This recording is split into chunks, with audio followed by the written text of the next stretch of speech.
Bagaimana kabar saudara seminggu yang lalu? Apakah saudara telah menjaga hati saudara dengan baik? Awalnya saya dapat menjaga hati saya dengan baik, namun hari Kamis kemarin saya tidak bisa menjaga hati saya.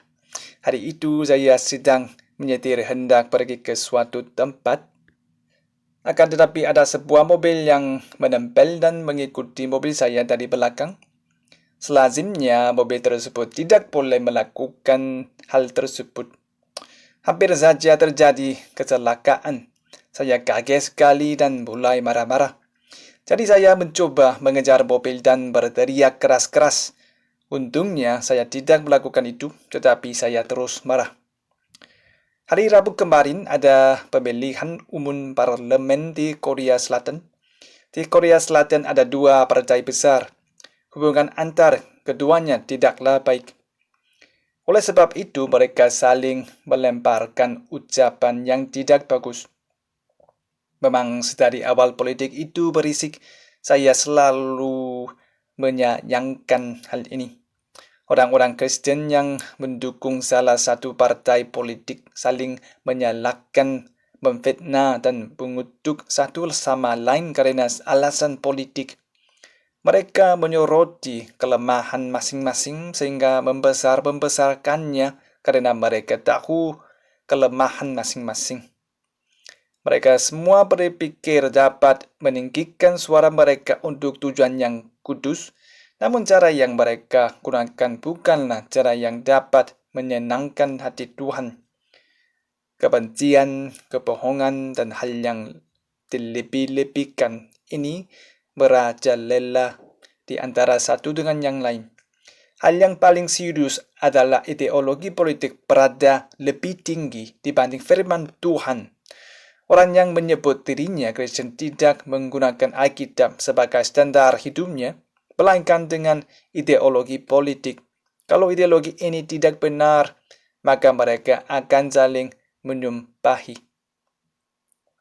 Perbuatan saya hari Kamis lalu sama seperti yang dilakukan dunia ini. Saya ingin membalas dendam kepada pengemudi yang bersalah kepada saya.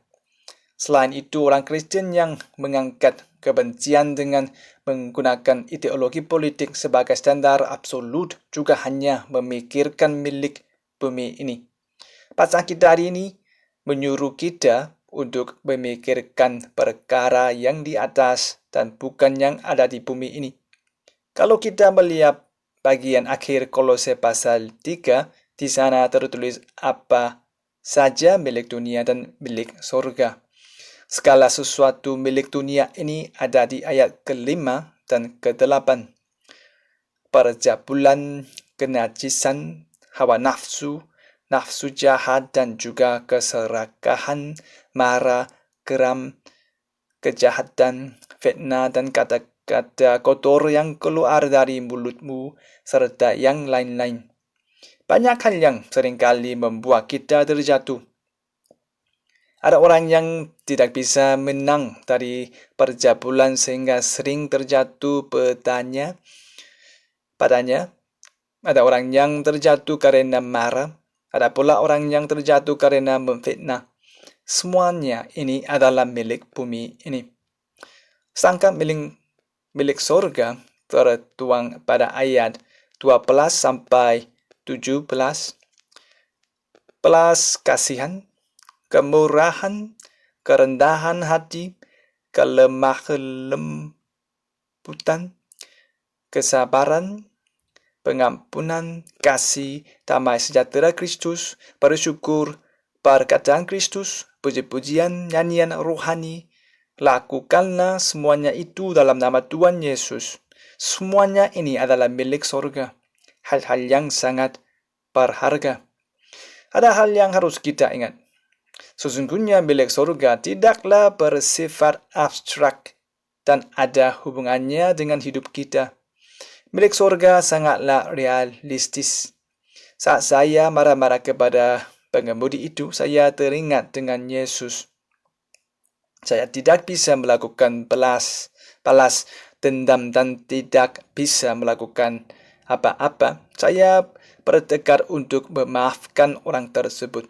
Pada saat itu, aniaya kemarahan saya mereda.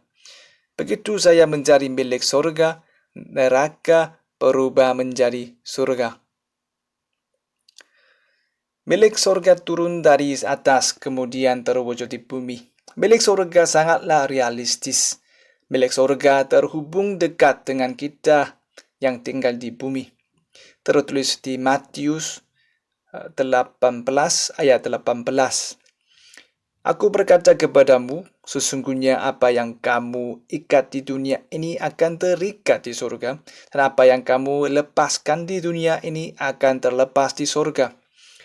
Ada satu hal penting lagi yang perlu kita ingat.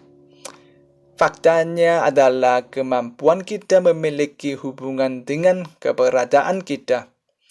Ayat pertama tertulis, kalau kamu dibangkitkan bersama dengan Kristus. Ayat ketiga tertulis, hidupmu tersembunyi bersama dengan Kristus di dalam Allah. Kuasa hadir pada manusia yang telah berubah. Seperti yang tertulis pada pokok bacaan kita hari ini, hidup kita ada di dalam Yesus. Orang Kristen adalah orang-orang yang mati dan bangkit bersama-sama dengan Yesus. Kalau kita hidup seperti manusia lama kita, maka tidak ada yang akan terwujud. Kita harus benar-benar menjadi manusia baru. Seperti Allah yang menciptakan alam semesta ini melalui Yesus, Allah telah memperbarui dunia ini. Tuhan memperbarui orang yang meninggalkan jalannya dan kembali ke jalan Tuhan. Yesus akan memperbarui orang yang mengakui kesalahannya dan menerima Yesus sebagai Tuhannya. Orang-orang yang menerima kasih karunia Allah mampu mencari miliki surga. Namun percaya kepada Tuhan tidak secara otomatis menemukan hal-hal surgawi. Kalau saja kita bisa mendapatkannya secara otomatis, maka tidak ada firman seperti ini. Kita hidup dengan anugerah penuh dari Allah, tetapi kita juga membutuhkan ketaatan yang total.